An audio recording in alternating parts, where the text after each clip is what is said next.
this first conversation, we were calling Documenting and Remembering the Movement.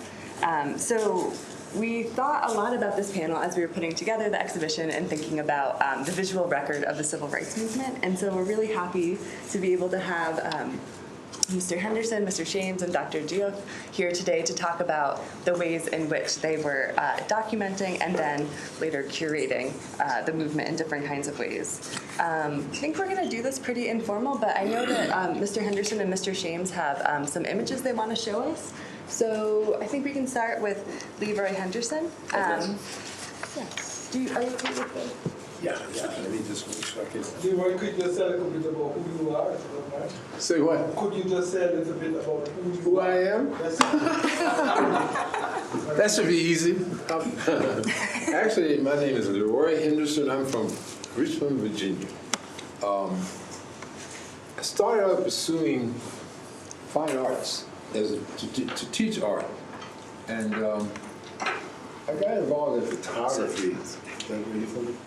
And things were happening. I was beginning to notice the things happening in the social changes.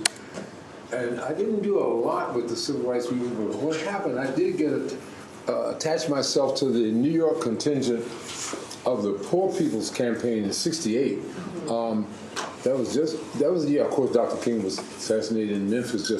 And they had a rally in Washington, D.C. in that summer, a couple of months after Dr. King's assassination. Prior to the rally, there was an encampment that developed on the mall. Try to imagine the mall between the Washington Monument and the Lincoln Memorial as an encampment, like a little city, impromptu city, where people built lean-to shelters out of plastic and plywood and lived in them for days. And prior to getting to D.C., as part of the New York contingent, some of the activities we started with were a march down Fifth Avenue, and with the banner, of course, and there was an armory in New York, the 369th Armory. Let's see, I'll get to that. This is Fifth Avenue.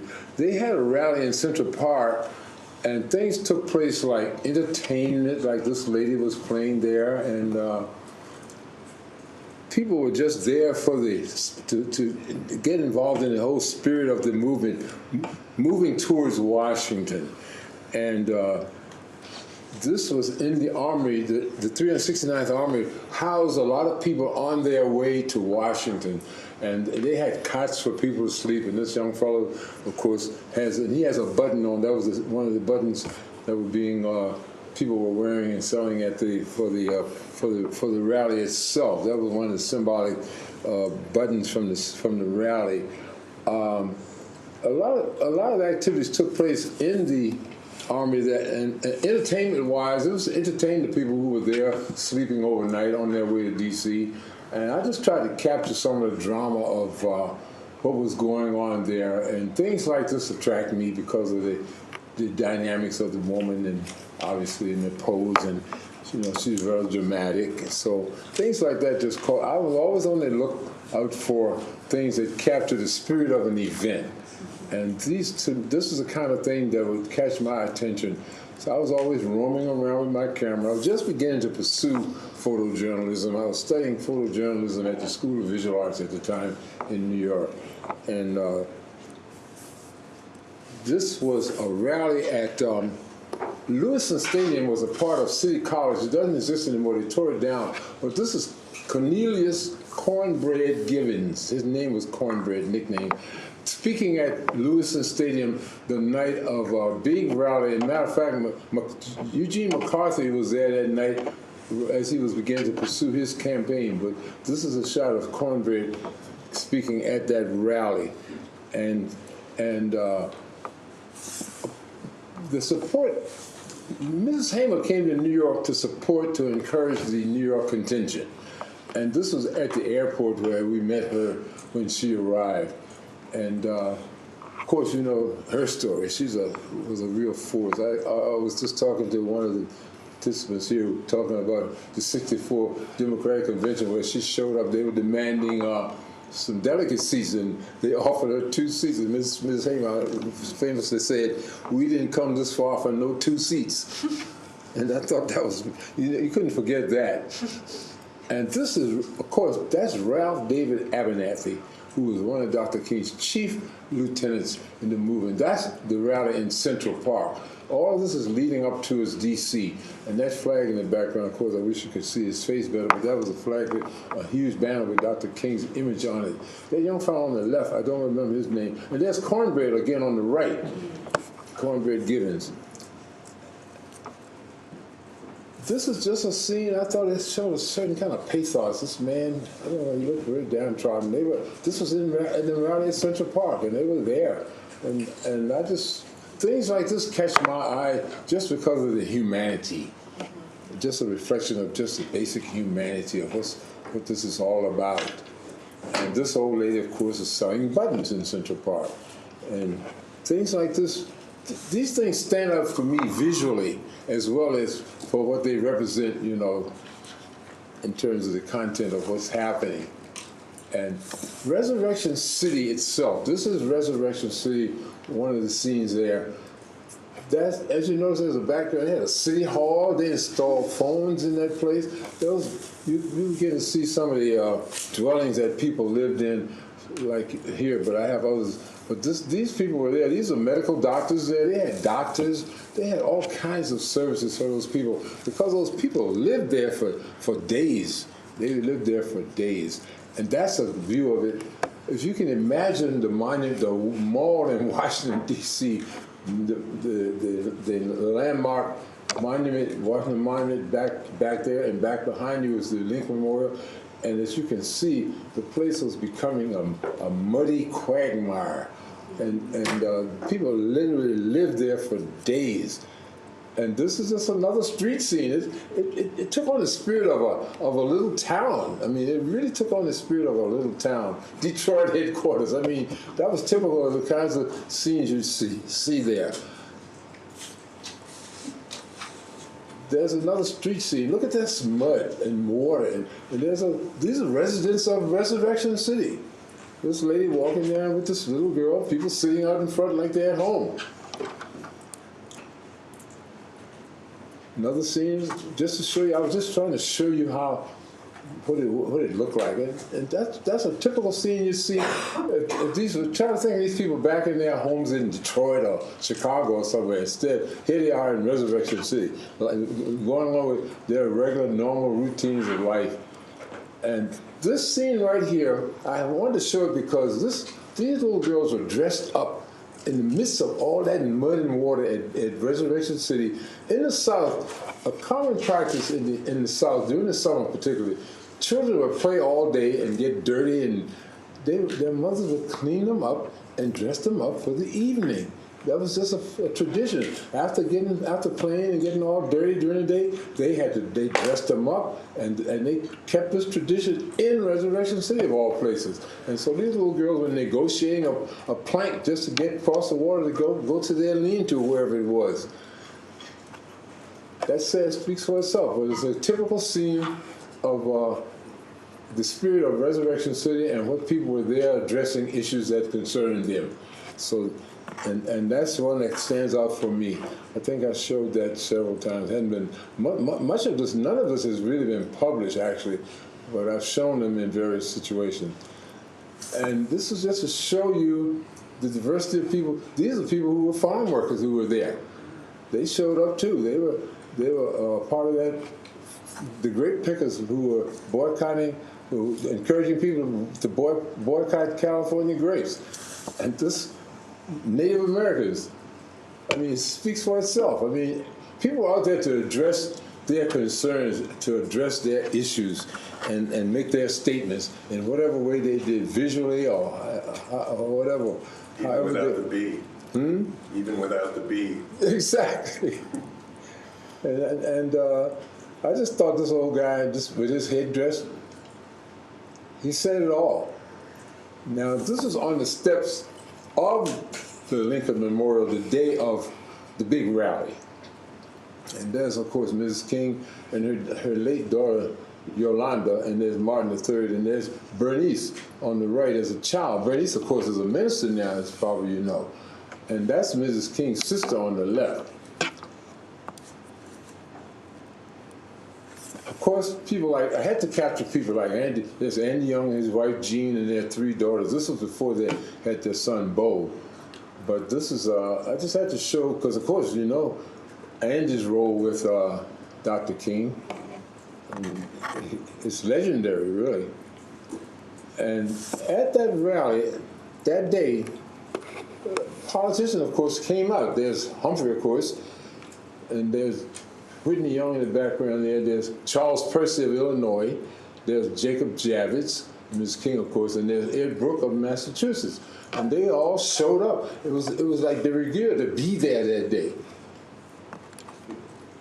And celebrities like Eartha Kitt, there were others, but these are just, I just thought she was well enough known to show her and that she showed up.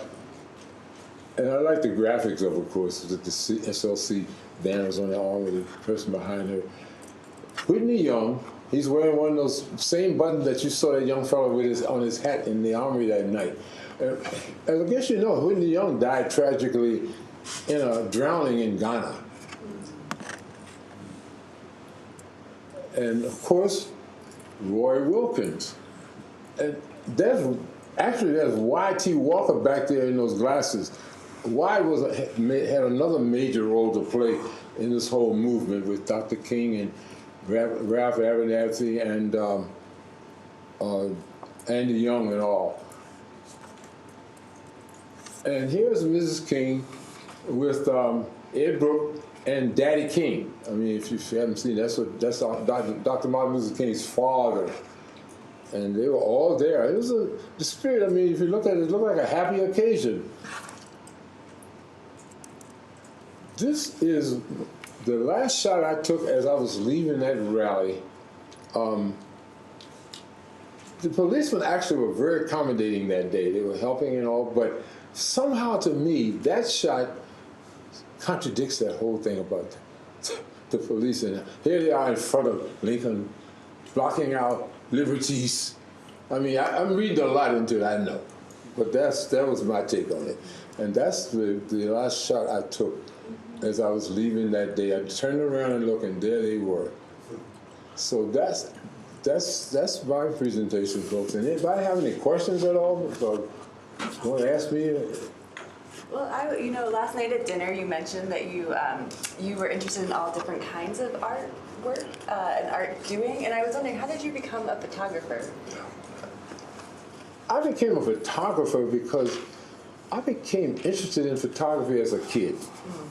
I had no idea about pursuing it, but as a kid, my mother and my grandmother, who were domestics, used to work in people's homes and bring home magazines, Life magazines, and my grandmother had a stereoscopic viewer, and you know what that thing looks like. And I was absolutely fascinated by the fact you put this thing in, and you're looking at images in 3 dimensions. I felt like I was right there, and these were images of war and scenes, the aftermath of wars in Europe and places. So I saw that stuff. And then I started becoming interested enough to buy myself, and in Richmond, Virginia, the Richmond News Leader would have a conference, a contest every year. And they would run pictures in the News Leader. And I saw those things, and I became interested in it. So eventually, I bought myself a Brownie Hawkeye camera. And and I want to start trying to replicate what I saw in pictures, in the papers and what have you. And I used to make model airplanes. I used to make my model airplanes and paint them nicely and put them on a plywood piece to make it look like a runway, and take my little Brownie Hawkeye and place it there and try to take these pictures as though I'm taking pictures of a real plane. And then also I graduated to another little bellows type camera, and I was so fascinated with this camera, I'd take this thing and open it up and sit it up on the piano in my living room and just admire it.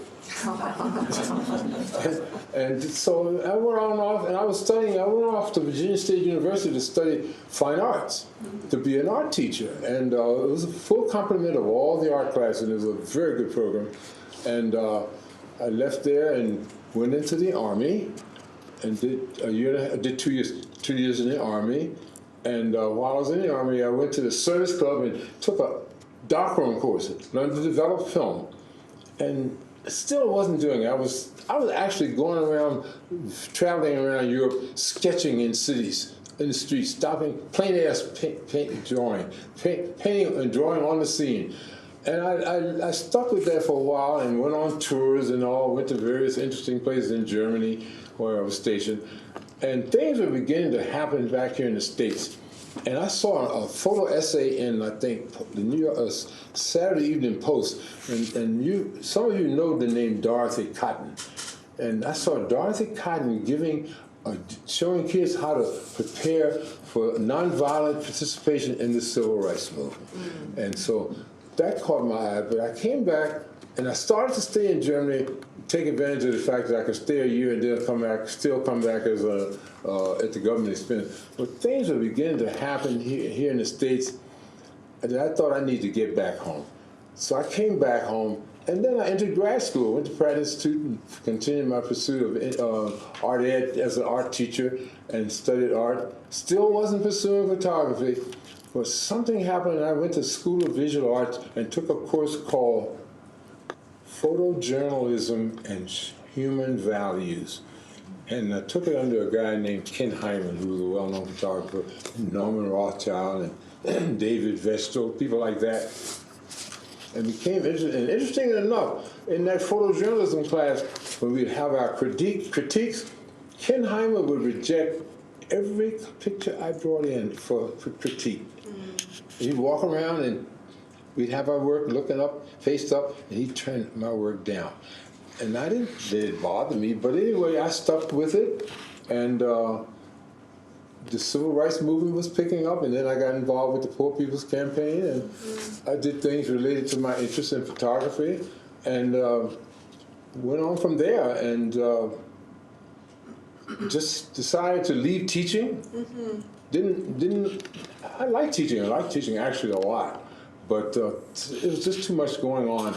And also it was a choice between teaching or being a photographer or a graphic artist working in a studio. And I could not abide the idea of sitting in a studio doing paste ups and mechanicals. So I decided to pursue photography. And I just got more involved in it and just started shooting, put together a portfolio and started taking it out to see people. And I met Stephen James here knows I met a man who used to own a big stock photo agency called Black Star. And I got work from Mr. Howard Chapnick. This man gave me a job right away, and then I just went on from there, and then I became a photographer for Black Enterprise magazine. I was one of the charter photographers of them, and eventually I built a client list. So I started doing everything from special events to photojournalism and for the magazines, for the photographs for the magazine, and then just kept doing that and started exhibiting. And so it just went on from there. And I did advertising photography. I used to follow Ronald McDonald around, photographing him at events. Yeah, I used to go around Ronald McDonald and the McDonald-sponsored double Dutch jumping rope team, that kind of stuff. And I actually even went up in a helicopter and photographed stuff from the air a few times. I went over to the World Trade Towers when they were building the World Trade. It just escalated. It escalated, and I eventually had a long client list, including the United States Information Agency. Mrs. King, not Miss King, Andy Young's wife introduced me to the USIA, and I went down to see them and started getting calls from them. And so that's how it just built up into contacts. You started getting work. And then eventually it just all falls off because your contacts move on. Any more questions? Yes, Jared? I'm curious, you were living in New York in 1968, is that right? Yeah. by then the Black Arts movement is becoming, I know it picks up speed with, with the early 1970s and the formulation of Black Power. But I'm wondering, were you involved in any way with that? Yeah, I knew a lot of the black artists. Some of them, like Jack Whitney, who has a show right now at the Met. Jack Whitney, Tom Lloyd, who did these very interesting electronic, synchronized electronic things, and Norman Lewis and Romeo Bearden. I was in a group with Romeo Bearden at Benny Andrews' studio. Benny Andrews, and we used to meet. We had a group called the Black Emergency Coalition Committee, and we used to meet at Benny's studio when he had a studio down in Beekman Place, where Beekman Downtown Hospital is now, and that was just, I carried my camera with me, got some wonderful candid shots. Got to know Benny, became a very good friend of Benny. Benny was a very, very great guy. And as a matter of fact, Benny traded some of my photographs for some of his early 60s drawings. And so I have those. I had to sell a couple of them because I needed some money, but because I have about 2 or 3 of them left. So I just kept doing that, and it just kept making connections through people I'd run into on jobs, and it just snowballed from there, and I just managed to keep at it somehow. And of course, as a fine artist, I walk around looking for images. I shoot things around the city. I look for just images that are visually strong, just graphic images and all. So I do that on an ongoing basis. I still do that. And that's just part of the ongoing thing, photography. But photography is and of course I got involved in the anti-war movement. That's not part of this thing. But that was another issue that really grabbed my attention. I had to get out there and photograph that, and I even did an exhibit on protests where I combined images from the anti-Vietnam era and the anti-Iraq attempt to thwart that war. And I did it. Got a very good review in the New York Times. Holland Cotter, I respect this guy. This guy wrote very beautifully of my work. So I'm very appreciative of that. But things just taper off. Things just change. And right now, basically, I'm just involved in my files, trying to digitize them. And I have a client who gave me a very fine Epson scanner, and that's been a big help. But it's a lot of work. And right now I don't even have a theme. I'm really concerned. I don't have a theme to grab me right now. And I really would like to shoot something. And I have one thing in mind, but it's sort of rudimentary right now. Any more comments or questions? I'd be happy to oblige you. Yeah, I think we can have a conversation at the end as well. So, Mr. James, let me set up your images. Do you want to tell us a little bit about your background while I get that set up? I hope you got something out there. I felt like I was Obama up here. Thank you very much. I'm glad to be here, by the way. I really welcome the opportunity to take part in this event. I really, really do. There we go. Very pleased to be part of this. Well, in yeah, you can go back. I was a student at Berkeley, at the University of California.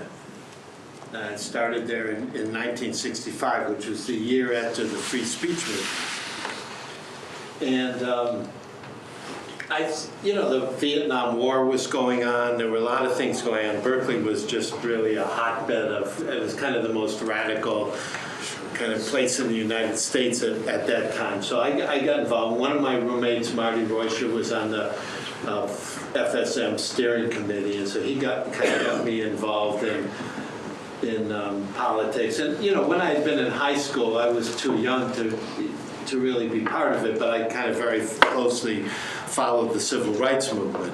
And I actually made one study trip down to Tennessee. I mean, it was just a little school trip that our school took. And so when I went to Berkeley, I was really kind of ready for all these things that were happening, got involved in politics, but I didn't really like the kind of the nonsense of politics, sitting in the committee meetings and all the little arguments, ideological arguments that people had, whether they should be Stalinist or Trotskyites or this or, you know, all this nonsense. And I just decided I wanted to be the artist of the revolution. And in 67 and 8, so anyway, in 1966, I hitchhiked across the country and spent a month. I worked all summer, but then in August I had some money, so I hitchhiked across this country and kind of ended up at a crash pad in the Lower East Side and just was hanging out, you know, with just experiencing stuff. And I bought a camera. Just went to a pawn shop and bought a little Pentax camera. Went back to Berkeley, and things were going on. There were all these demonstrations, and the police were beating people up. And I met Max Scheer, who was editor of the Berkeley Barb, which was the underground paper, became the biggest underground paper in the country. And one day I was sitting in a coffee shop in Telegraph Avenue. You know, I was still a student, so, you know, sit and drink coffee and talk with my friends about how we were going to change the world. You know, all the things students have in their mind and do. And Max Scheer saw me with the camera. He said, "Hey, kid, you want to work for the Barb?" And the police were arresting teenagers because they had a curfew. And there were all these runaways in Berkeley. So I took a few pictures and became a kind of a staffer of the Barb and met who became my best buddy, Alan Copeland, and he brought me over to the Associated Press, and so I started stringing for the Associated Press. So while I was a student, I was also starting to earn money and selling pictures. And then two things happened. One, in April '67, I went on the first Peace March. My dad came up from LA. He was kind of an old Adlai Stevenson liberal, and he actually worked for Mayor Daley. He knew Kennedy and all those people. But anyway, he was against the war too. So we marched, and out of the corner of my eye, I saw these two black guys, which was Huey and Bobby Seale, selling red books. And I took one frame, and someone jumped in front of Huey, so it's just Bobby's in the picture, selling the red books, and that was the first time I saw the Black Panthers. And later, when I went back to Berkeley, the Panthers were always around, and I went by the office, and also at one point, the New York Times, I started stringing for them, and they gave me an assignment to photograph the Panther leadership. And Bobby Seale became my mentor, became kind of like a second dad to me. And really, you know, they didn't have black studies at that time, but I guess under Bobby and Huey, I guess I had my little black studies course, and really kind of, you know, they taught me a lot. I mean, about the movement and the history and what was going on, you know, and so I got really involved in the community and you know, also the anti-war movement, and started taking pictures for the Panthers, and they used them in their paper. And of course, since Bobby was my mentor, he kind of introduced me to everybody. And gradually, over time, I became like the #1, their unofficial photographer. And you'll see when I you know, would start going through the pictures, but really, this is Bed-Stuy, which any of you who know New York now, it doesn't look like that anymore. It's become really gentrified. But I put this picture in the book. The first slide that you saw was the cover of the book I did with Bobby Seale, which just came out 2 years ago in the 50th anniversary, which is not only a photo book, but it's also an oral history. I mean, Angela Davis is in there, Kathleen Cleaver, Big Man, Emory Douglas, Jamaal Joseph. I mean, I went and interviewed Erica Huggins. I went and interviewed most of the living Panthers because I know them all. I mean, I'm still in contact with most of them. And I mean, I go to the reunions and, you know, all that stuff. And so it's actually, anyone who wants to know more about the Panthers, with the Panthers, how the Panthers saw the world, as opposed to kind of the government analysis of what was going on. This book, well, I'll hawk my book. I'll shamelessly hawk the book. But I mean, I think it's a really good oral history. Besides, you know, the pictures, and it's really the Panthers remembering, 48, 49, 50 years later, what it was like. They're, you know, it's not a scholarly work. I'm not saying it's a definitive work. It's what the Panthers remember and believe. You know, it's their point of view. So I think for that makes it an important book, because there aren't that many that are their, you know, their point of view. Anyway, go on. You can skip. And anyway, it says, here's kind of the media image of the Panthers. And this was an image that also was in the underground press. That picture of the three guys, cropped in high contrast, was very widely published. All the underground press go on. The first thing that the Panthers did, you know, Huey got into a shootout with a police officer and killed the police officer, and he got wounded, and they arrested him, and there were a number of trials, and so the Panthers, their first big organizing thing was to free Huey. Before that, the Panthers, the first thing that the Panthers did after Bobby and Huey wrote their 10 points was to patrol the police. As we all know, that's no longer an issue. The police just don't shoot unarmed people anymore. But back then, you can laugh. That was a joke. No, I mean, that's the sad fact, is that was the big issue back then, is that unarmed black men, and mostly young boys and men, but also some women, were just getting beaten up and shot. And back then, it didn't even make the newspapers. You know what I mean? It wasn't, you know, nowadays at least, when that happens, it's like news, you know, and it doesn't necessarily mean the police get indicted or sent to jail, but at least everyone knows about it now. Back then, if something happened, it was like, well, too bad, you know,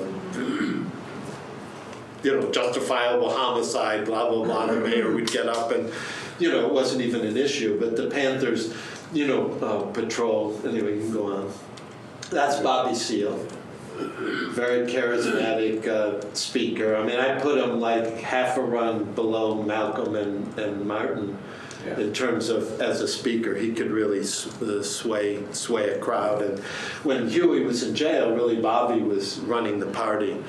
And Bobby really was a community organizer, and he had organized in Richmond, Richmond, California, and Berkeley, and all over the place. And he really was the one who introduced the survival programs.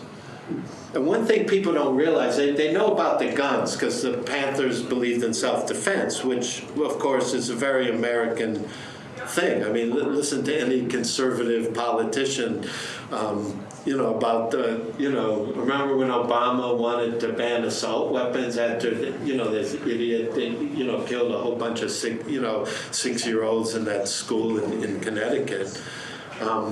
They were calling him a communist, you've taken away our guns, and it's so horrible. Well, when the Panthers had gun, Ronald Reagan signed the strictest gun control legislation at that time in the United States. So, that really kind of brought out, the Second Amendment for white people. It wasn't, for black people. And to some extent, I think the Second Amendment, some of the historians can tell me, but my understanding is that it was kind of written to help keep down the slaves, right? That's why, there's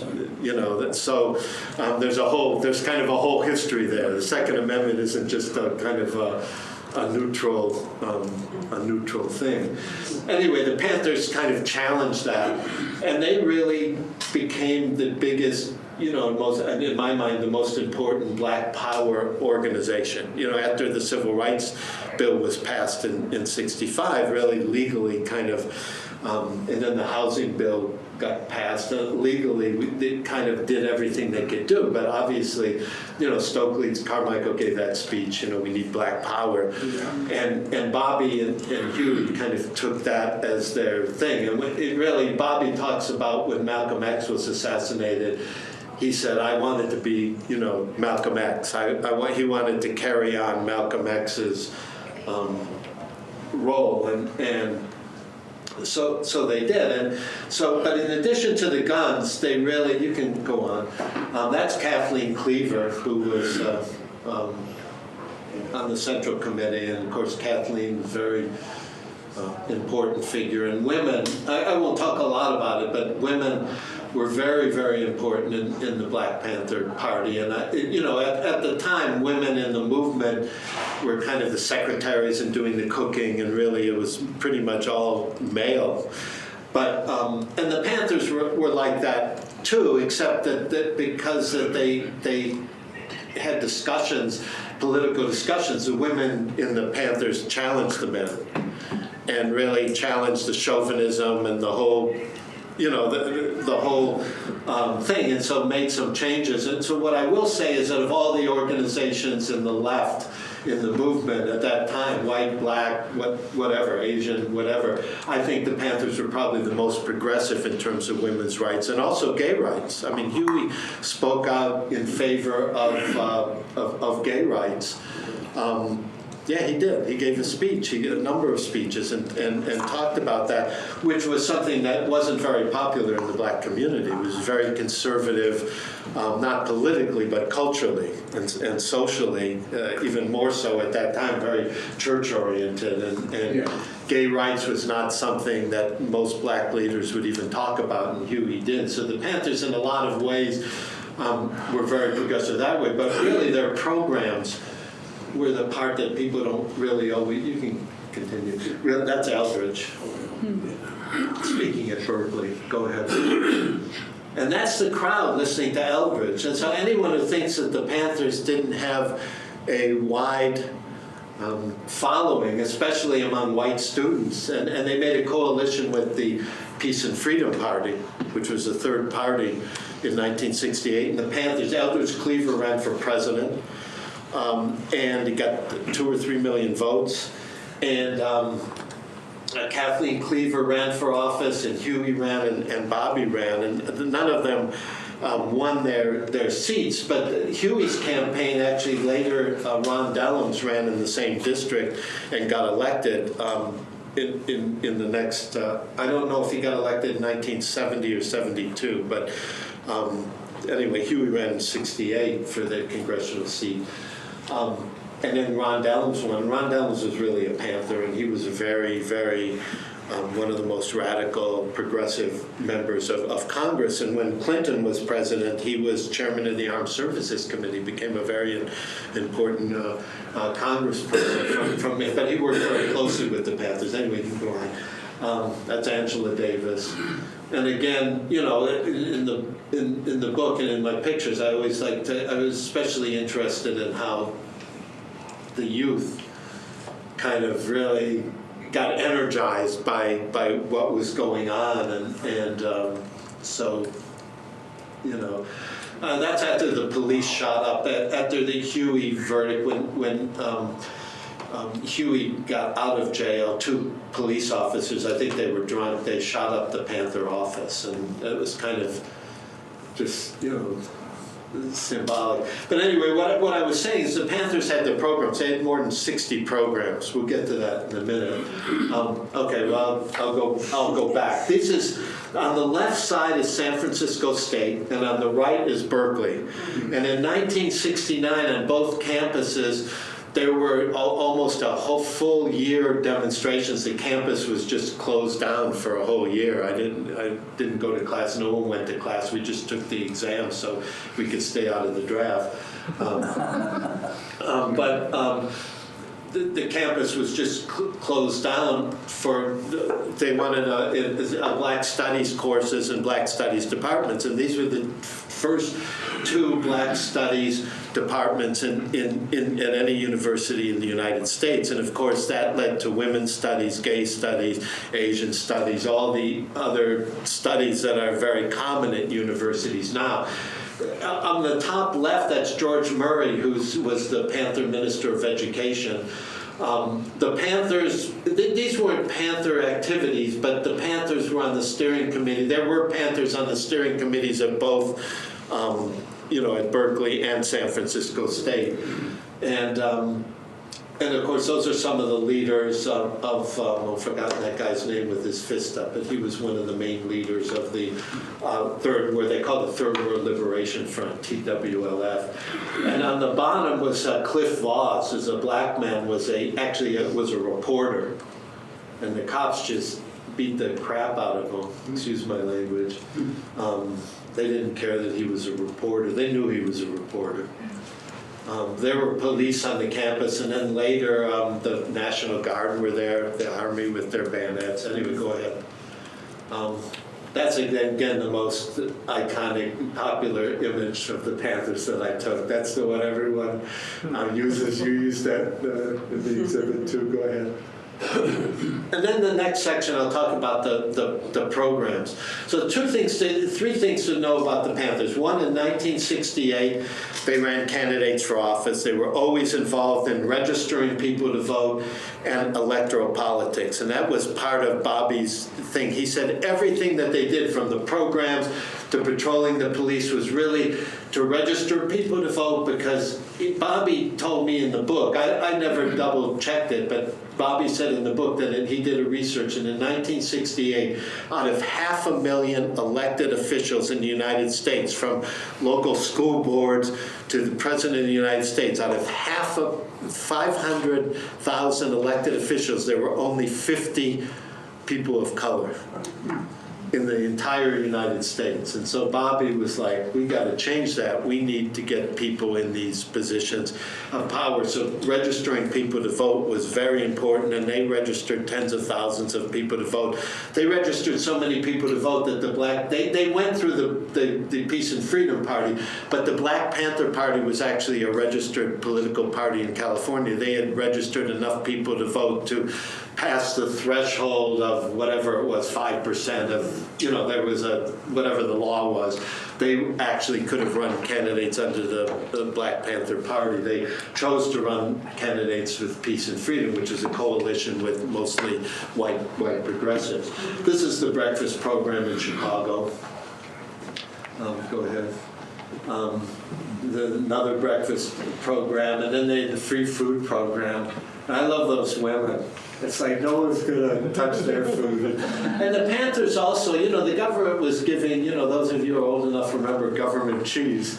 The government was giving away, but Bobby and the Panthers were like, no, we're not going to give away old stale food that no one wants. I mean, there was a chicken in every basket, there was fruit. I mean, they every basket, every bag had very, very healthy food, and they went to grocery stores and they got people to donate. And at some of their rallies, at one of their biggest rallies, they gave away 10,000 bags of food. They were very, very well organized. Go ahead. But it's hard to read, but if you actually want to, go up there, those are all the 60 programs on the lower right that they had. I mean, they had buses to take people to prisons to visit their loved ones. They had a free shoe program. They started a free medical clinic, some of which are still in existence, which really predated, Obamacare. I mean, the idea that to the Panthers that medical care was a right, and it isn't a privilege, as the Republicans like to tell us, but medical care to them was a right. What else? Sickle cell anemia, the Panthers would send health workers. They trained health workers out in the community, and they tested for sickle cell. At a time when the government, they were really instrumental in getting the government to do something about it, to actually recognize that sickle cell was, because it just affected black people, so it wasn't important to the government, but they really pushed that. And of course, the breakfast program was one of the reasons that Lyndon Johnson started feeding kids in school. And the California legislature did that, and about 10 or 20 states started feeding kids, which they really did to kind of blunt the Panthers, organizing, because the Panthers, Gallup did a poll, I think in 1970 or so, and the Panthers had a 90% favorable rating in the black community. Which is incredible, 90%. So the government knew that, and we better start feeding kids. So the second thing, which you're not, go ahead. the Panthers started a school, one of the first charter schools. They initially started it for their kids.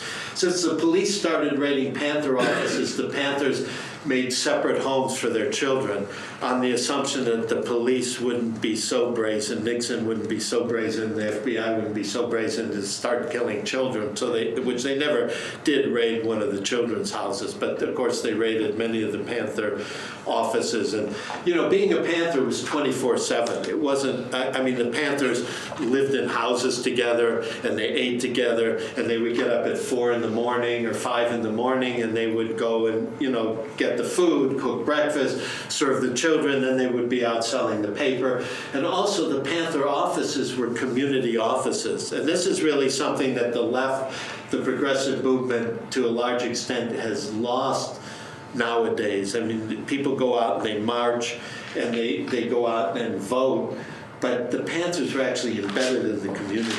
And their office was a community center. So if someone lost their job, they would go to the Panther office, and the Panthers would go with them to the employer and try and get their job back. If someone got evicted from their house, they would negotiate with the landlord. If the police beat someone up or arrested someone, the Panthers would go and help bail them out. I mean, people would come to the Panthers with their problems, and that's really, if you're going to organize, you've got to get in the community and find out what the people in the community think is important and do that. And that's basically what the Panthers did. Go ahead. The Panther kids. I just love that shot. I mean, they're kids, Go ahead. That's Emory Douglas on the left.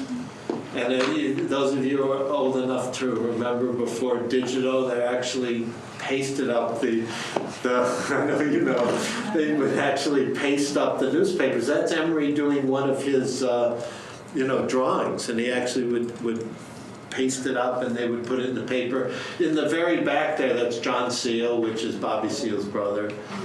And then this picture on the right is, that's an Emory drawing on the cover, but the guy selling the paper could have been the model for Emory's drawings. I mean, Emory really drew the community. Go ahead. That's Gloria Abernathy, who's a rank and file Panther, and they were selling the paper, and they were picketing Mayfair. I mentioned they had the breakfast program, and the Panthers would peacefully picket stores that didn't donate, but what they also did is they would drive people, like the senior citizens, to stores that were donating, and they would put in the paper the list of the papers that were donating to the breakfast program. So they used that, that kind of friendly coercion. Well, but that's legal. It's like they're donating to the community, shop here. It's like the grape strike, and in the same thing that Cesar Chavez did with the grape and lettuce strike. It's like people who are selling lettuce will boycott them. People who are with us, I mean, using attempting to use the economic power of the black community. For progressive ends. So the Panthers were very, Bobby and Huey were very, the Panthers were very smart in terms of that. Those three men were the lumpen. The Panthers also had a singing group, and Elaine Brown also sang, and they put out a record. And here they were picketing a black liquor store. The Black Liquor Association asked the Panthers to help them. They were getting a bad deal from the liquor manufacturer, the people who made liquor. I can't think of the right name, but anyway, the Panthers went and negotiated a better deal for them, and then this one store refused to donate, so the Panthers just shut them down. They just had this picket line with kids and everyone, and the music was part of it, and that was the lump, and they were singing and playing their their revolutionary songs. And on the left is a 17-year-old Jamaal Joseph, who is now he's a video guy. He's now a professor at Columbia University. And I think he was nominated, and he may have won for a documentary film he did an Academy Award. I mean, he's a very talented guy. And he runs an arts program in Harlem, a theater program for kids in Harlem. He doesn't look like that anymore, but this is he's gotten older, but this is the political education class. This was up in Harlem. And this is in Philadelphia, the Panthers marching through the community, which they would do just to, again, to raise awareness, let people know that we're here. And in the book, I did a little page spread on this guy. This is just a rank and file Panther. He's now in Pittsburgh, and he is actually still doing organizing and stuff. But just talking to people and during the day, I spent the day with him. He would go to people's homes, knock on the door, or, with problems that they had. Here he's just on the street, he's a young guy just talking to these women. But the Panthers were really, again, as I said, they were out in the community. They were a presence. They were there. Go ahead. This is New Haven. Was the Panther office. This is May Day when there was a big, Erica Huggins and Bobby Seale were on trial. God, it's Alex Rackley, is that his name? What happened was that an FBI informant convinced the Panthers that Bobby Seale and the Central Committee wanted them to torture and kill Alex Rackley because he was a police agent. Actually, the guy organizing it was the police agent. So you have to wonder, did J. Edgar Hoover know about it? Does it, what I mean? Did Nixon know about this? Anyway, Alex Rackley got tortured and killed, and then they arrested Bobby Seale and Erica Huggins and put them on trial, but there was a jury. It was a mostly white jury actually, and they didn't convict them. But at any rate, this was the office, and because of all the police raids, Bobby sent a directive around that the offices had to fortify themselves because the Panthers would defend themselves as the police. And there was a big shootout in Los Angeles, actually, that lasted for 2 or 3 days, where the Panthers eventually, surrendered. But they held off the LA police, but Bobby was like, no, if they, the idea is if they come with an arrest warrant, you take the arrest. But if they attack the office in the middle of the night, we're going to fight back. Second Amendment, self-defense. And that was always their thing. If the police, the Panthers would always say, "Are you arresting me? Fine, I'll take the arrest," because they understood that the trial was also a political organizing, thing. Go ahead. That's George Jackson. It was in San Quentin. I went to San Quentin and photographed him in there, and then he. I don't know if you know the story. His younger brother, took a judge hostage to try and break him out, and they were all killed. And a year later, George Jackson was killed when he was in solitary confinement, and they said he was trying to shoot his way out. I don't know, with a gun that had been smuggled into San Quentin. I don't know if any of you have ever visited a prison, but you go through metal detectors, they pat you down. I mean, they said that some lawyer smuggled the gun in her afro. Whatever. I mean, you can believe what you want to believe, but that's... So anyway, George Jackson was killed, and that was the funeral. And go to the next picture. And again, you can see the crowd out there. There was a Safeway, which is a supermarket, in the parking lot, and the manager of the Safeway called the Oakland police, and he said, nobody can shop today. I'm shut down. They're in there. I want you to clear out the parking lot. And the Oakland police said, you got to be kidding. We're not touching it. So, and that's the coffin. And you know, I was the only one they allowed in the church. So, you know, go ahead. And this is the Panther headquarters in West Oakland. And I just love that picture because it just shows how they were part of the community. There's someone mowing the lawn and the dog is there, and it, you know, they were there. You know, and you have this image of the Panthers as this, you know, this kind of terrorist group, you know, running around with their guns, and of course they had their guns and they would use them for self-defense, but they weren't aggressively going out using the guns. You know what I'm saying? It wasn't an aggressive thing. It was something that was protected by the Constitution. Anyway, here's the office.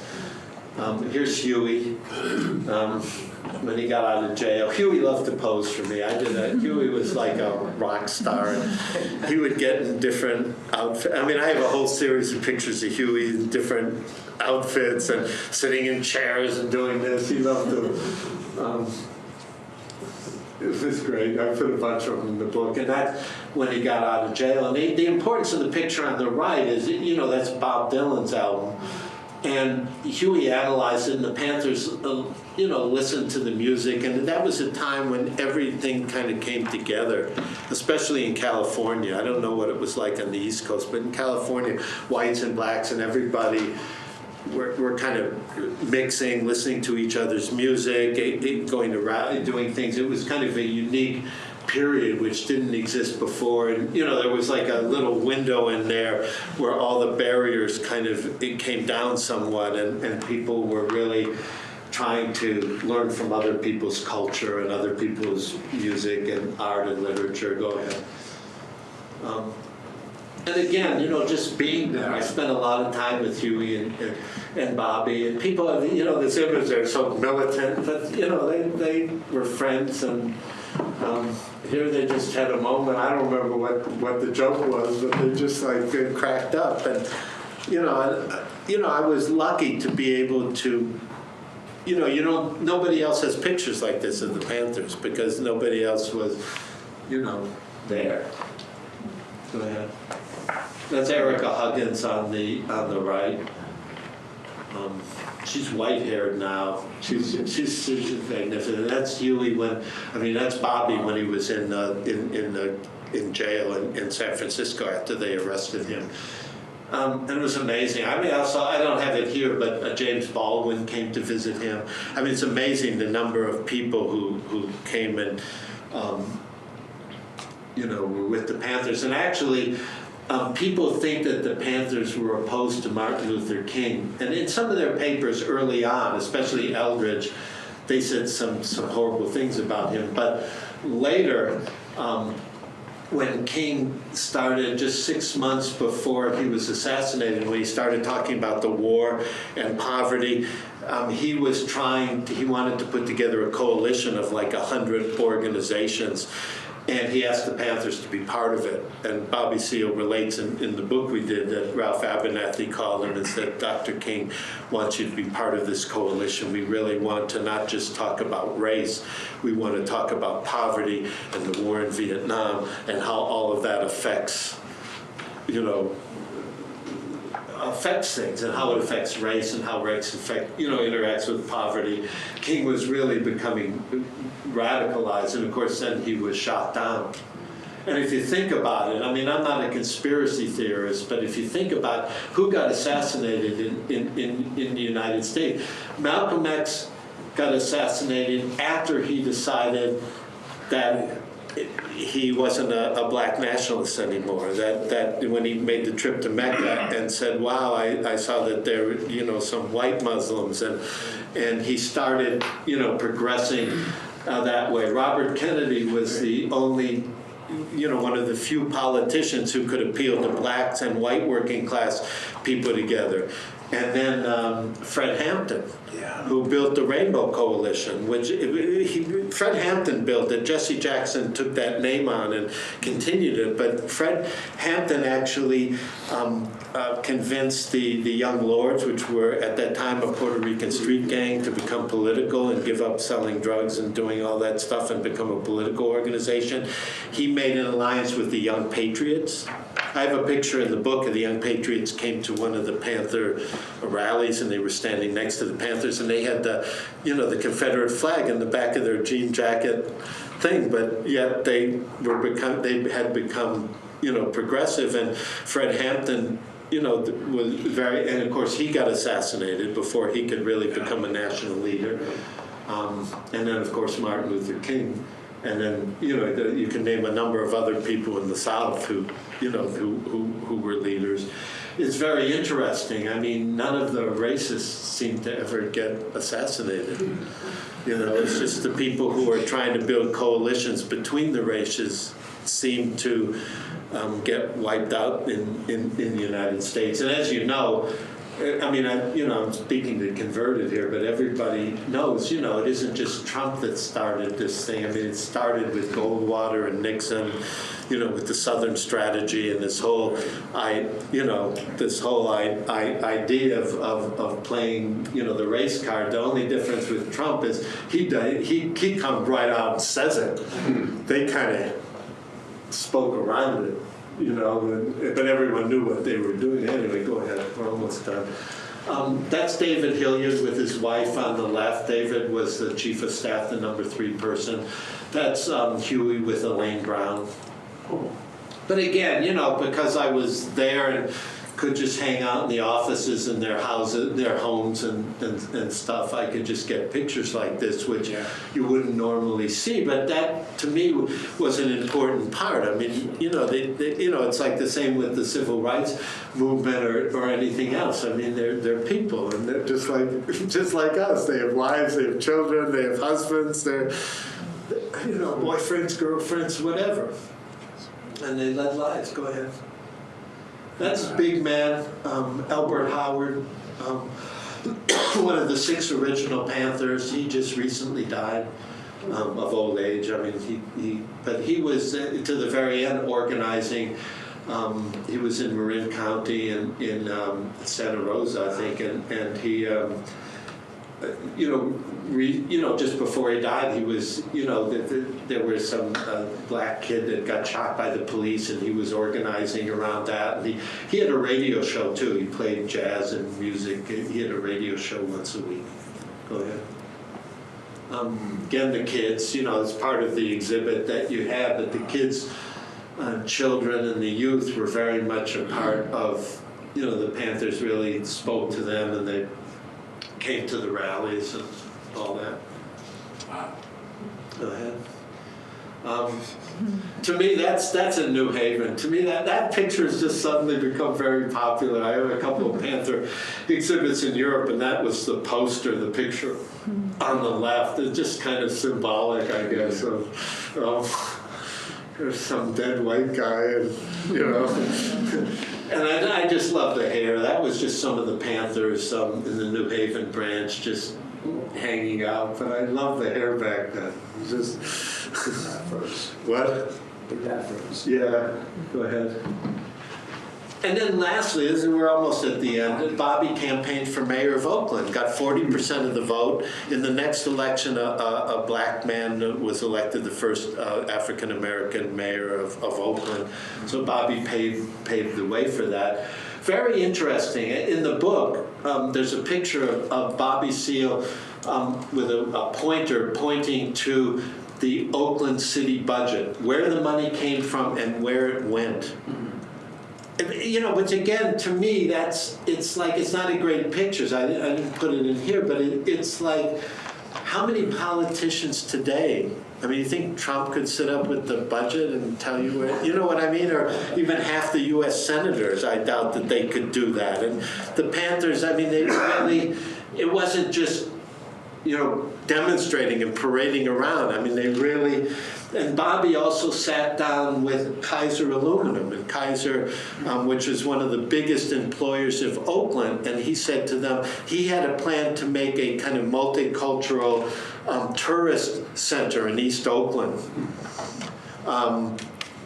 A kind of visionary idea. And he went to Kaiser Aluminum and he said, you ought to back me for mayor. You're going to get a lot of money. We're going to build all this infrastructure. And he sat down with the executives. So yes, they were very, very radical. but they were also very, very practical. You know, I mean, he talked to the labor unions and talked to Kaiser Aluminum and said to them, you know, if I'm mayor of Oakland, there are going to be a lot of laboring jobs, and we're going to, you know, build these structures. And he had this whole plan, this whole idea to get small businesses in there, restaurants and entertainment, and just to try and get some of the tourists away from, you know, Fisherman's Wharf in San Francisco, and really build an economy for Oakland, which they never did. The city of Oakland never did that, and it's not in as great shape as it could be now. But think, you know, if the Panthers had actually won, maybe, you know, and that's the thing that we don't often get across to people, especially white working class people, that actually they would actually have money and jobs if they would vote for progressives instead of these idiots that they vote for who don't give them anything, you know. Anyway, go ahead.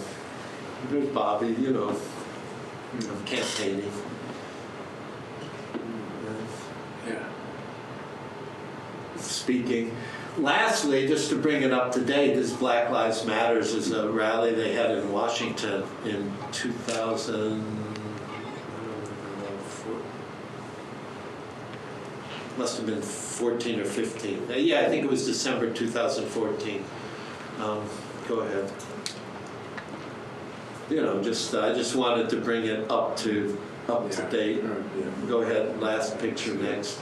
Yeah. And then a Panther kid, you know, in Chicago, and a kid today.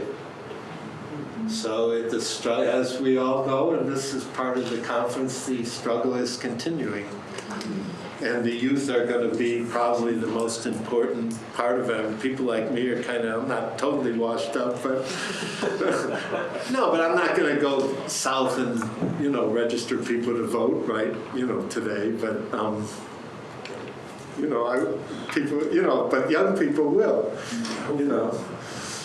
Well, maybe I will, but you know what I'm saying. I get old. If anyone has any questions or comments, otherwise I'm done.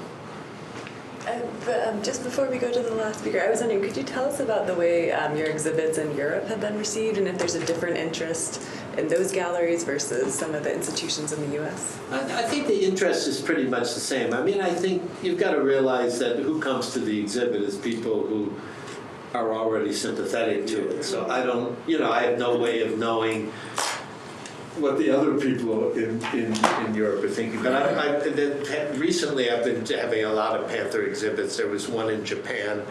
There was a photo festival called Kyotography in Kyoto. So I was part of that. And then I had an exhibit that toured to 4 or 5 places in France, and it's there right now in Lille. And it's pretty well received. I mean, the French really like the Panthers, and French have a really like, you know, besides liking Jerry Lewis, they also love black culture and black music, and the Panthers are pretty popular there, you know, in some ways maybe more than mainstream people here.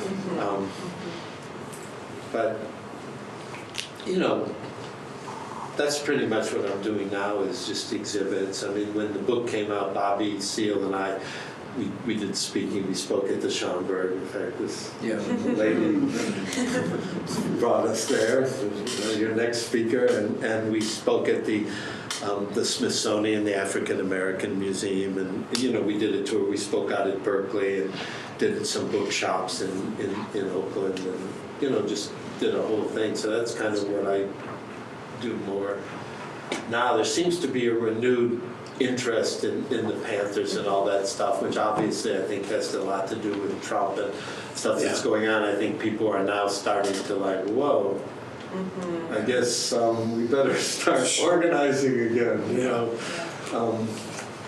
I think people were, I think when Obama was president, I think a lot of people, especially on the left, were very complacent. It's kind of like, oh, well, we've now got a black president, we don't need to do anything anymore. Meanwhile, the Republicans were like organizing like crazy. And took over all these state legislatures. And I don't know if you know the Koch brothers, they really have a plan to have a new constitutional convention and rewrite the Constitution of the United States. And if they get 3/4 of the state legislatures, I mean, I think they're just 3 or 4 state legislatures short. Now they've had a little setback in this last election, but if they could have captured 3 or 4 more state legislatures, they could actually call a constitutional convention and make this a Christian nation and all that stuff. Although I guess it would be a Christian nation that Christ wouldn't recognize, but we'll leave that to another matter. He would come back and say, "What? Who are these people using my name?"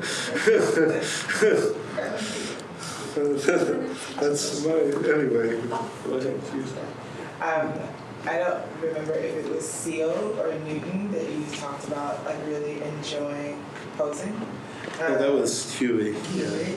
And I'm wondering if there are observations that you've made about sort of leaders or leadership styles or like charismatic leaders and like their willingness to pose and just being a fly on the wall and capturing these moments. Yeah, no, I mean Huey and Bobby were like rock stars. I mean they knew it, and Huey knew he was handsome and he had those muscles and what I mean. Everyone went crazy for him and he knew it. Obviously they were like these musicians and rock stars. So I think a little bit of that. I'm not going to criticize them, but a lot, when people are in that position, I guess I've never been in that position, so I don't know, what the temptations are.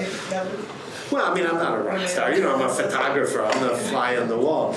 But, you know what I mean? It's a big temptation. You've got all these people kind of throwing themselves at you, and, like you're the one. And I guess it must take a real, lot to hold back from that. So but I don't think the Panthers went super overboard, about that. But I think that we do have a tendency to kind of put the leaders on a pedestal, and someone was mentioning yesterday that in Brazil, we were at dinner yesterday, and was mentioning in Brazil, when Angela Davis came, it was like, 80,000 people came and heard her speak, but that the bad, it wasn't Angela's fault, but the bad take is that the local leaders kind of got ignored for, the next month or so who were organizing there. And so, there are, it's important to have leaders and, people who can speak and can galvanize the crowd, but on the other hand, we all know nowadays that also has negative effects, because people need to, rank and file people need to organize, and people need to go out and do stuff. You can't just rely on leaders. Mm-hmm. So that's, what you need is kind of a balance and a proper dynamic. I mean, obviously the civil rights movement would have been very different without Martin Luther King. I mean, when he gave, that speech he gave, I still listen to it on my iPhone. I have a dream. Every once in a while, you listen to it, and it's like nobody else could have done that speech. It's incredible. It's one of the memorable speeches in history. On the other hand, he wasn't the whole civil rights movement. We all know. We all know that. So again, I guess all I can say is what's important is the balance. You've got to balance and empower. Regular people. Not just rely on leaders. And of course, leaders can easily get assassinated too. So, thank you very much for sharing your work with us today. As a person who's interested in Black Power, but I guess I could say Black radicalism more, what I think is so interesting between you and Mr. Henderson's work is that you both seem to have a gravitational pull towards children and youth in your photographs. That's what I think I enjoyed most about your collection, is the way, and it kind of dovetails with what was just shared about the optics of movements are often concentrated on the leaders and the charisma and those who are given the television time. And what I think is so interesting is that the youth in both of these movements were so central to what was going on, who was mobilizing participants. And I just want to know if you could talk more about the children themselves and the photographs. I mean, one of the most, and I think it was very well demonstrated in the collection that you have about the free breakfast program. Yeah. And I think what is so interesting to me is that the way in which J. Edgar Hoover was able to co-opt that as one of the most dangerous elements of the Black Panther Party. He said, I believe in this collection of documents that have been released from the FBI now that say that when he's doing his investigatory work, he is mentioning how this is corrupting the minds of Black youth in Oakland, and then as the program spread. So I'm very interested in the children themselves, and it seems that your optics very much were focused on children and youth, and I just would love to hear you talk more. No, I mean, the Panthers had a school, and later it started with their kids, and then they went to East Oakland, and they took in kids from the community.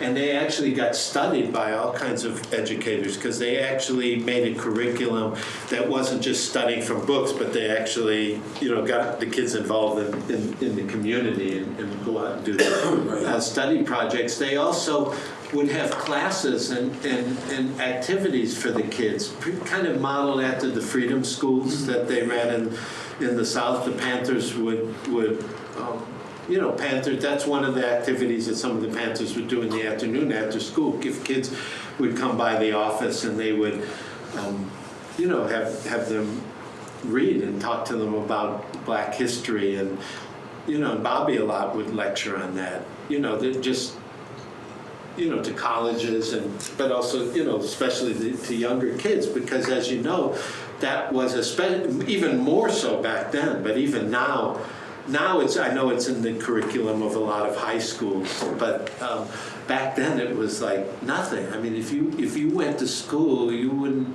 of course, I went to school in the 50s. I can't remember, until I got to high school, ever, be given a book that was written, what I mean by a Black person, or having the idea that a teacher ever taught that there was ever a Black person that contributed anything to American history. I mean, they briefly studied you briefly kind of went through slavery and the Civil War, and now everything's okay, but I mean, so the Panthers, just as the civil rights people in the SNCC and other people in the South realized they needed to have freedom schools and really teach the history, the Panthers also did that, and you can, talk about that too if you want. Yeah, Mr. Henderson, do you want to talk about your work photographing youth? I didn't, in the same sense that Stephen did, concentrate on youth in my work, except if what you might have seen, for example, in the things I brought back from Reservation City, it struck me that in that scene where there was this lady walking along with that little Black child, those things kind of resonate with me, and a woman standing there with a sign saying no more hunger with her 3 children. And there are others where children were there at Reservation City, of course, living in those shanties, in those lean-tos. And as a main focus, so I wasn't conscious of focusing so much on the children as I maybe would like to have been or should have been. But, and the Panther kids, the kids of the Panthers were very involved. I mean, they were handing out leaflets. They would sell newspapers after school. They would help at rallies. You saw that they would picket with their parents. Right. Yeah. So there was a big, integration of the kids there. They didn't just say, well, they're just kids. They can't be involved. Right. I think they understood that. Most change in this country has come from young people. Right. I mean, that's, us old fogies, we get lazy, we get, No, but it's just harder, Yeah. I think it's just so interesting how you're able, what the new left is projected as is like the college students of America, and like the generation that was your generation coming of age in the 1960s, it kind of reorients how we understand youth and social movements, particularly the young children involved with both. So Thank you. Yeah, and it's interesting because I think we were the first generation of white kids who questioned, you know, whether, I mean, my dad was like an Adlai Stevenson liberal, but to tell you the truth, he did not consider African Americans equal. He didn't think they were as smart. You know, he had that in his mind. He was all for civil rights and all that, but it was kind of, you know, patronizing.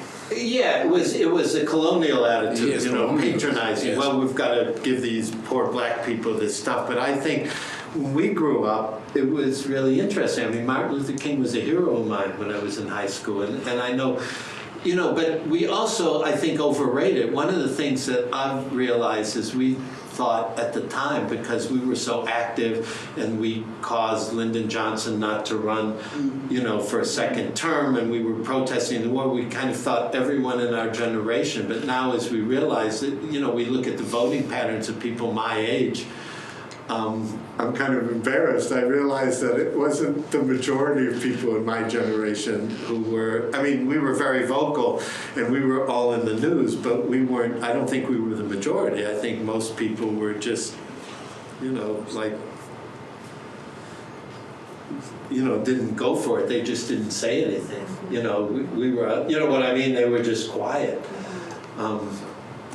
But I think we were able to galvanize a lot of people. I know at Berkeley, when the campus was shut down, pretty much the majority of the students were in favor of, you know, we're marching and we're doing stuff. I don't know about all the other campuses around the country, but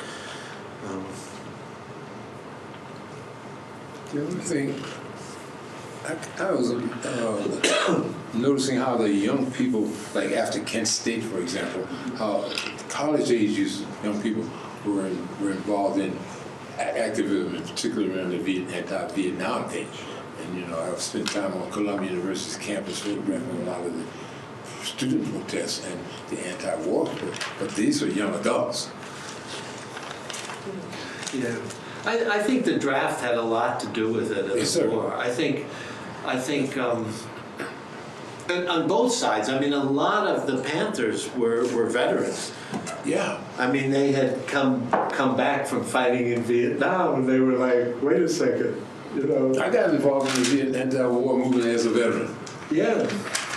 So a lot of the veterans came back. I mean, I was very involved. I would talk to a lot of veterans, and they would come back, and they got very disillusioned. You know, they went over there bright-eyed, believing we're fighting these communist devils, and we've got to. And they got over there, and then they realized that this was a quagmire, and yes, you know, they got very disillusioned by the whole thing, and were very, you know, a lot of them were very active in the anti-war movement. I lost students as well as former college mates.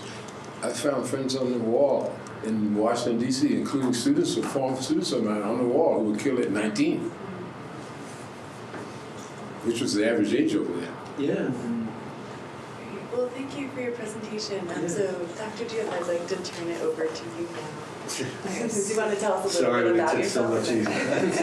Oh, man. So I'm Sylviane Diouf, and I'm a historian of slavery and the slave trade, which is really my expertise. So the Black Power was something that I decided to do, even in terms of exhibitions and other things that we talk about. But my interest was because, again, because of my, area of expertise in slavery and the slave trade. I also wanted to see what happened after, what kind of resistance. And I decided to do an exhibition at the Schomburg Center for Research in Black Culture, and it turned into an on-site exhibition, into a book, which is a book of essays by academics as well as testimonies from activists, Erika Wilkins, Kathleen Cleaver, Mohamed Hamad, Emory Douglas, and others, and also two online exhibitions as well. And when I started, researching, I knew that I wanted to do work on the Black Power movement, and I looked online to see what kind of exhibition had been done before, because of course I didn't want to replicate what had been done. And what I saw is that actually I didn't see any exhibitions on the Black Power movement. I saw a lot of exhibitions on the Black Panthers.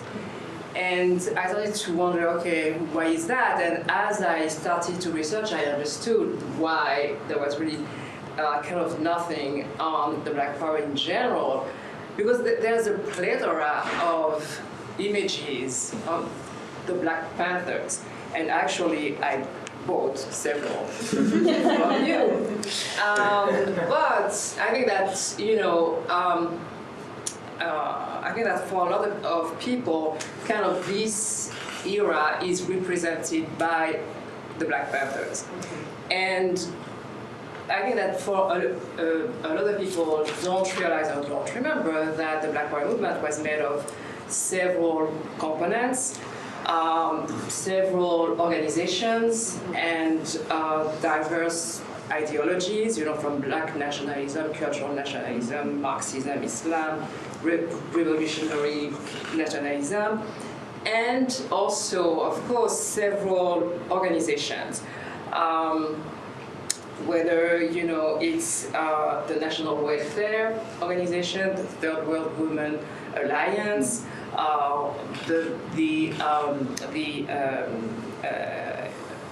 Republic of New Africa, the Congress of African People, and ethnicities, if you will, as well. The Mexican-American Brown Berets, the Puerto Rican Young Bloods, the Asian-American Iroquois, the Native American movement, the American Indian movement, and the white progressive, like Rising Up and Read, the Young Patriot. So I really wanted to show all of the facets, if you will, of the Black Power movement, as well as those different organizations, the coalitions, the political prisoners, the education, what I call also spreading the word, the Black Art movement, popular culture, and the Black Power International. So those were my my 9 the looks as well, the looks also. So those were kind of the 9 parts of the book and the exhibition. And when I looked at the Black Panthers, what I took from it is that really the Black Panthers were very media savvy. They had photographers around them. They also, if you look at the paper, they also had in them, little announcement asking for their readers to send them photos. They had also a lot of relationships, in the film industry, in the music industry on the West Coast, and so. Contrary to Sneak, for example, who, there's a lot of, with Sneak, a lot of documentation on the really appalling, appalling conditions of people, in the South. When you look at the photographs of the Black Panther Party, it's really about them, about what they are doing. They were documenting that, as well as what was done to them, the police brutality, the violence. And what you see really is photography as documentation, but also as information, and also kind of as a recruitment tool. You see young people, showing defiance and strength, and it was a seductive image. I remember, having put in the exhibition also, some film documentary, And Erich Cleaver was actually saying, that young people who were seeing the Panthers, said, well, we want to be cool like them, we want to do the same thing as they do. So it was, this documentation, this information, and recruitment as well. And fashion and aesthetics were very much part of that. When we look at fashion, it was really an essential marker of the Black Power influence, but it also reflected the ideological diversity of the movement itself. When we look at the aesthetics of the Panthers, the leather jackets, the French resistance beret, all of that participated, in this recruitment and effort. Among the cultural nationalists and the separatists, like the Republic of New Africa, clothes were also a very important tool, but it was very different. It was not urban at all. It was African-inspired. If you look at the members of the Congress of African people, I think everybody remembers Amiri Baraka and his dashiki, right? The same thing, African-inspired with US organization. But we also see there, the kind of the differences between the two, because the Panthers, among others, stress that the African connections through clothes, for example, did not reflect the revolutionary consciousness of urban African Americans. So there were also documentation other than photographs, that were produced. And I think that's one of the things that is too often forgotten, but which was addressed here, is that the Black Power movement in general was very focused on education.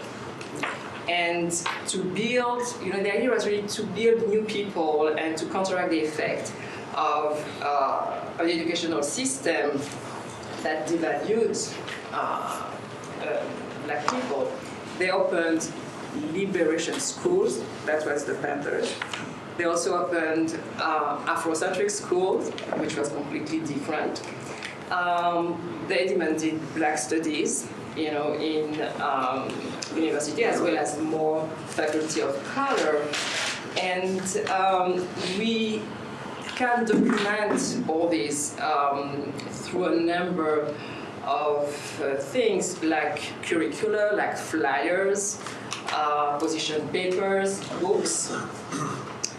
Another thing that I used as a curator is to look at the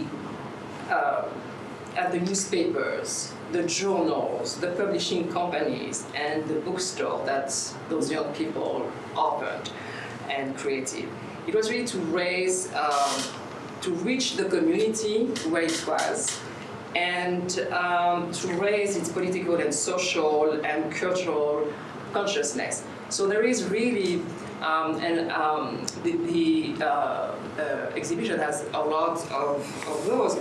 A lot of those newspapers and all the the different journals that were born. And what is interesting really is, as the expression of the interconnectedness between the Black Power political and the Black Arts movement, which was also political, but kind of the the cultural arm and the artistic arm of the Black Power. Those journals were often were literary and political. They covered local and international issues. they also presented poetry and short stories and photographs and graphic arts. There were also, I think, some of the places, that were of importance for the movement at large, the bookstores. They were really kind of social centers for the communities.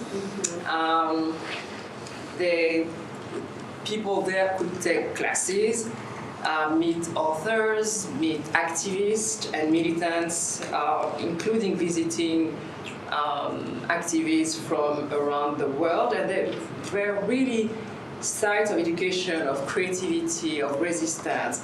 And people, went to those bookstores, could see, and buy not only books, newspapers, and journals, but also see art on the walls and flyers and posters. And I think, one of the major parts of the Black Arts movement was promoting revolutionary social transformation and to bring arts to the communities where they were. It was political art, which was meant to raise consciousness and empower the communities. And we can document that through the films that were done, to the dance, the music, the theater plays, the painting, the poetry, the murals, the festivals. And really the cultural transformation that were brought forth by the movement have really left indelible marks, on the Black aesthetics and visual arts. Now, as a historian and a curator and editor, for these exhibitions, actually, I also came into some kind of difficulty because often the work was collective. It was done collectively on purpose, based on principle of collectivism, egalitarianism, kind of anti-capitalist stance. And so, for example, there are lots of photographs that were done, without any. There was no name, because the idea also was that individuals should not profit from the struggle, and there should not be any exploitation of the struggle by selling images. So there was this idea of collectively owned representations, and which was great, but at the same time, later on, that also led to problems with some people, being accused of having profited from photographs or other things actually made by other people. So, kind of being accused of appropriating photos taken by others. And, for curators, it was difficult sometimes, to trace the provenance of posters, of art on a flyer. And so there are things that you cannot show because you don't know where that comes from. There are things that you can show in an exhibition in the house, but you cannot show in a book, and you cannot show online. So it's complicated.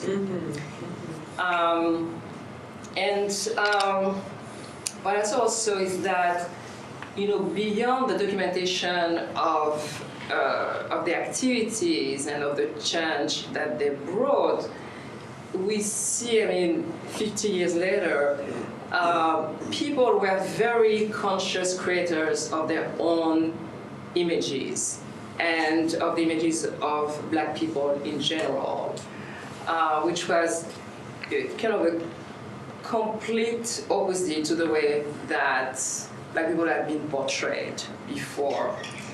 And when we look, also when we look precisely, I think, at the Black Panthers and all the programs that they had, really see how they were showing how much ready they were for the revolution. They were providing programs and documenting those programs, showing that actually they were replacing, they were providing services that should have been provided by the city or the state or the federal government. And so by highlighting those, they were really showing that actually people would be better off after the revolution. And that we're talking about really about young people. I mean, you know, people who were 16, 17, 20, 25, and who were creating institutions. So what I think emerges 50 years later is really that of a very innovative and productive and dynamic young people who were constructing a new Black social, political, aesthetic, and cultural identity and build institutions, as well as open the way for women, for American Indians, for Latinx, for Asian Americans, for the LGBTQ community to challenge the status quo and demand representation. And so I just want to end by saying that yesterday was the 20th anniversary of the passing of Stokely Carmichael Kwame Ture. And I think we all know what we owe to him.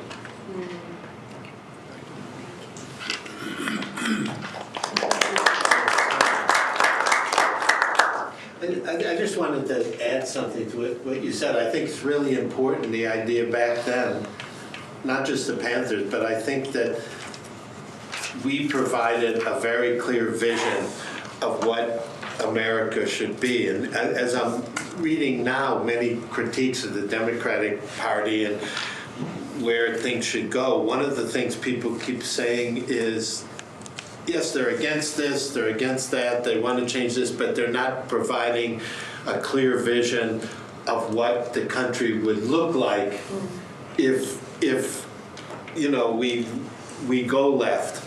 And one thing that Trump and those people have been very, I mean, we hate the vision, but it's a very clear vision. I mean, it's very simple, very clear. One of the things when I was doing the book that Kathleen Cleaver said, in her thing in the book, she said what was incredible about the 10 points is that anybody with a 5th grade education could understand the 10 points. So the Panthers presented these 10 points and it was very clear. This is what we want, this is what we believe, and then with the programs they showed actually what it might be like. And I think our challenge today is not to resurrect that and go back, but to come up with a new, because the world's changed. We have robotics and AI and people are losing jobs and climate change. I mean, there's a whole bunch of new things there. But I think our challenge on the left is to provide a clear vision that can be tweeted. We all hate the tweets, but no, but something that's so clear that a 4th or 5th grader can understand it. Yes, this is the vision. Oh, we understand Trump's vision. He wants to build a wall and bring back slavery and get rid of all these people. You know, what's our vision? You know, and it's hard because our vision is more complex, but we need to, you know, one of the things that the Panthers and the other groups were able to do, I think, is to provide a very clear, simple, not simplistic, but simple vision of what the country should and the world should be like if leftist politics were followed. And I think today that's our challenge. I don't someone needs to come up with that. I think that when I asked Emory Douglas what was the legacy of the Panthers, and I think what he said kind of responds to the works for the entire movement. He said, we left a blueprint not to duplicate, but to be inspired by our social programs, genuine love for the community, and our self-determination for basic human rights. And I think this is, kind of the basis, but I think it's very telling, and that people can build on that. And again, I think that what people were doing at the time was, again, and I kind of insist on that, was creating institutions, cultural institutions, educational institutions, political institutions. And that may not be what's going on today. And I think that's one of the things that is concrete. That is concrete, and 50 years later, which still, in some cases, exists, and which has transformed the society in ways that we don't even realize, because it's so woven today into the fabric of the country. Even creating a holiday, which is today, Kwanzaa today is kind of run-of-the-mill, everybody knows about Kwanzaa, not necessarily know that it was actually created at that time. So as you mentioned, meals in school, all of this was created at that time. And again, we don't necessarily realize today the importance and the influence of the Black Power movement, not only in the United States, but in other countries as well. And in the international section of the exhibition and the book, we can see, the influence in Great Britain, in Trinidad, in Israel. There were Black Panthers in Israel, and they were actually Jews. They were not. People could think, well, Palestinian. They were Jews from the Middle East and North Africa, who said, well, that they were discriminated against in Israel, and they became Black Panthers. And I show a photo of them, with Black Panther written in Hebrew. New Zealand, Australia, so it was really an international movement. If we're thinking also about Stokely Carmichael, Kwame Ture,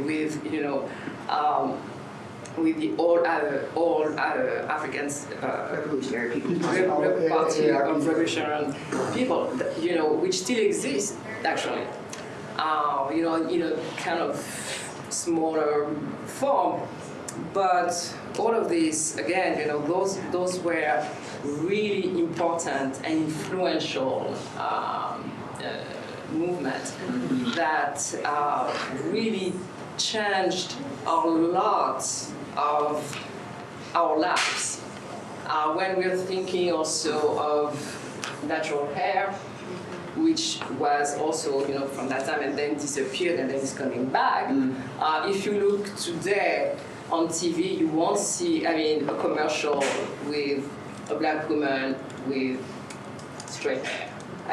Everybody, So even that, is permitted, even in mainstream. So I think we really have to recognize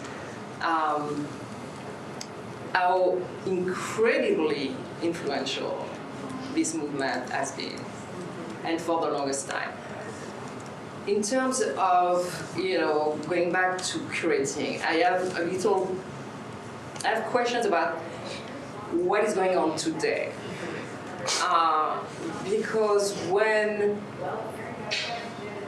a lot of what is going on today is captured by a million people. For example, if you went to a demonstration 50 years ago, maybe you were the only photographer, or there were maybe 10, let's say.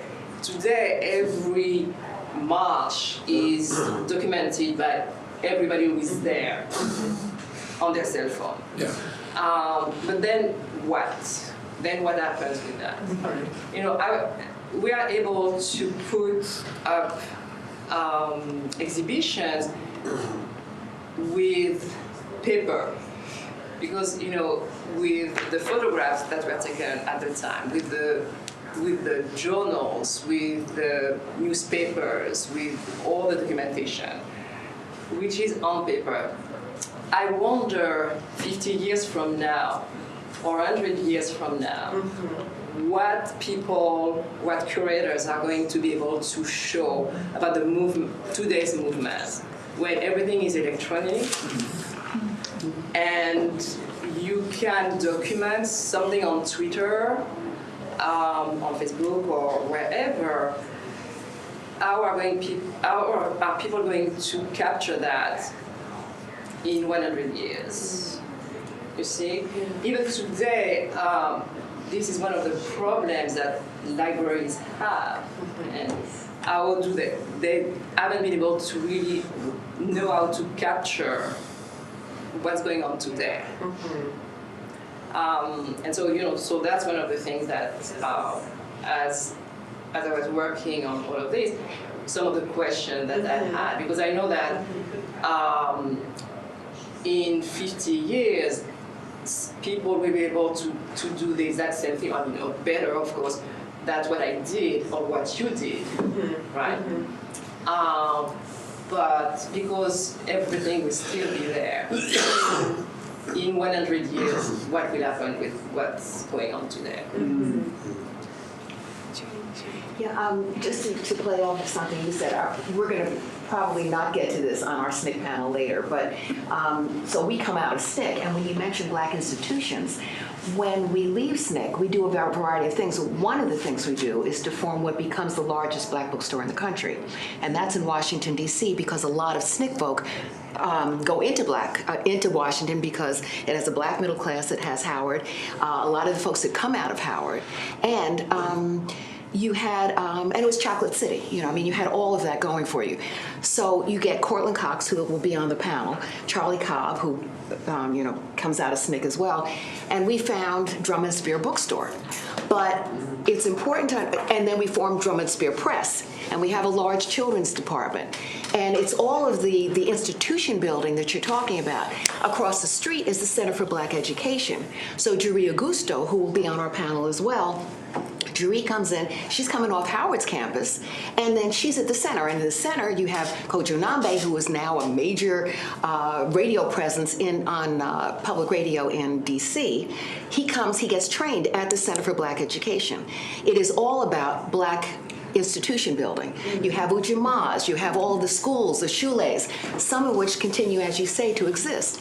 But the other thing to think about, which I know you already know, is that we are looking at Africa, because at that point you have all of these newly independent African nations, right? So even in SNCC, when we say one man, one vote, and that's the slogan that we talk about that is oftentimes on bumper stickers that are on the briefcases that some of the guys carry, that one man, one vote is coming from the African liberation struggle, right? So when you hear John Lewis talk about, one man, one vote, it is the African cry, it is our cry too, at the March on Washington, that is the SNCC speech that he gives, because many people wrote it. It is coming from that African liberation struggle. When you see us with afros, it is because we're looking at women in Africa. And so that cultural nationalism that luckily SNCC folk didn't get as much into as political, that you are seeing that the worth of Black people is coming from what we come from. Because when I grew up in Tarrytown, New York, I was told we had no history, right? That our history began in chains. So at the point that we begin to realize that it's not just Timbuktu, it's all these other amazing, cultural icons that you need to think about. That's what's fueling not only SNCC and that very non-hierarchical movement of SNCC, but also even Stokely. So when Stokely talks about Black Power, as you know, I mean, the first time it's uttered is what's his name? Adam Clayton Powell. No, Adam Clayton Powell in Harlem. But I know when I'm talking to Bob Moses. Bob Moses says, before he goes into Mississippi, he says, and this is because I'm sitting in front of his house because we're doing the second series of Eyes on the Prize, and I say, I've forgotten a lot of stuff, Bob, and he says, yes, all right. But then he proceeds to tell me for 45 minutes how he's, when he first goes into Mississippi. And he says, Amsey says to me, look, you young people can talk about, sit-ins and whatever. He said, but what I know is that our power as Black people will be around the right to vote. And then he takes out a precinct map of the 2nd Congressional District and talks about where Black people are mainly gathered. But that's where the whole point of Black Power is coming from. It's not coming from Stokely or Ricks or SNCC even. It's coming from the people that we are working with and who are guiding us. And that's I was about to say indigenous. Those are the regular people in those communities in Alabama, Southwest Georgia, Mississippi, who are saying, we want to talk about Black Power. And so when Stokely utters that in 1966, it's coming from something. It's being grounded in the work that we're doing in the movement. Yeah.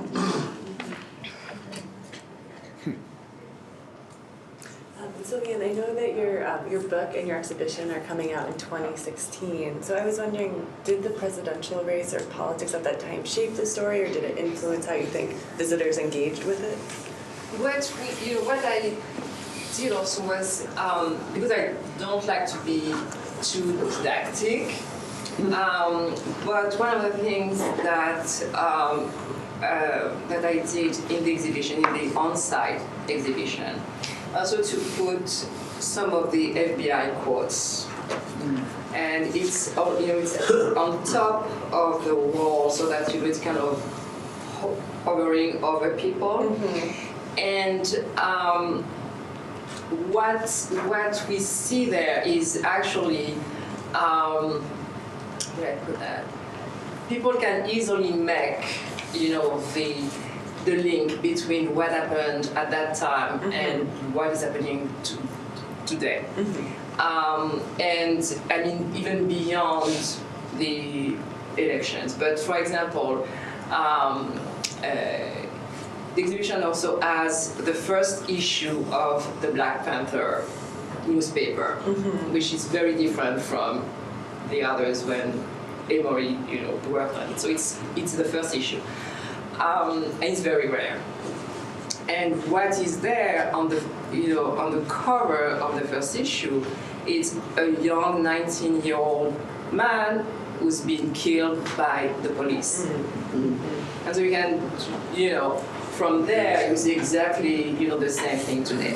And a lot of what actually we show there, people were able to make by themselves, the link between what's going on today and what happened 15 years ago. I also had, I didn't talk about that, but another exhibition. So, in one of the, in the largest exhibition space, we had this exhibition, Black Power 50. And then in the other, it was about the art, the poster art of the movement. And it was very, so it was a collection of posters and flyers that we have at the Schomburg Center from that time. And what we can see there is that really all the posters and the flyers were kind of the social media of today. you were announcing, your demonstration and your programs and everything, through that.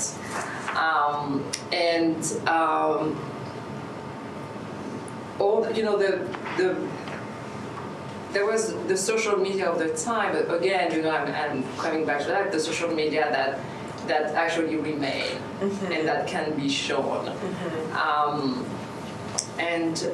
So again, we kind of see the same issues from before, but with different media. And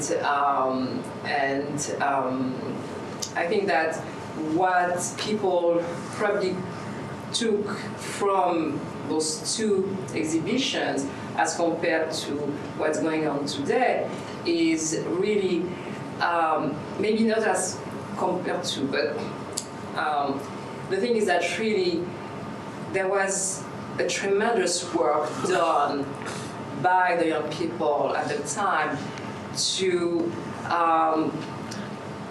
to go to the communities, it was really a grassroots effort. And people were not only demonstrating, but again, they were creating. And I think that for people who saw the exhibition, one of the things that they were saying is that maybe this is what's missing today. The effort at creating coalitions of being on the ground and working, really doing kind of the door-to-door work, really from the bottom up. And I think that's what people were seeing, kind of the contrast with what's going on today. And was this material already in the Schomburg's collection, or did this exhibition inspire collecting efforts? The poster exhibition, all the posters were already in the collections, and all the, not all, but many of the newspapers, all the journals were in the collection, the flyers, etc. For the photographs, it was much more complicated in a way. But I actually had to buy, images from photographers. What was also complicated is that, again, the Panthers were well documented, but when you go to others, some organizations didn't want to be documented because they were underground. So there are a lot of things that are missing because, again, for example, or we have images of some people only when they were arrested, like Hassan Shakur, and others just didn't want. I was asking Mohamed Ahmed of the Revolutionary Action Movement, among others, because he belongs to a number of them. I said, no, there is nothing about us because we absolutely didn't want to be photographed. So, so there are holes. The Republic of New Africa, we have a few, but again, it's not a lot, but we have documentation from them, for example, because, they wanted to have 5 states in the South as, a black nation. And we have at the Schomburg Center some of the maps that they had made, and some of the papers. The Panther 21 in New York also, we have a collection. But it's I know that there's still a lot of stuff outside that are in private hands. But hopefully before it's too late, those will be given to archives because it's very important. People pass away and everything disappears and is thrown in the garbage. Does anyone else have a question or comment before we take a break? I want to thank all of our speakers. I think maybe we should do you want to take 15 minutes? Okay, we can take 15 minutes. There's restrooms downstairs. There's some food and coffee in the kitchen. So we can reconvene around 11:45. Great. Thank you all.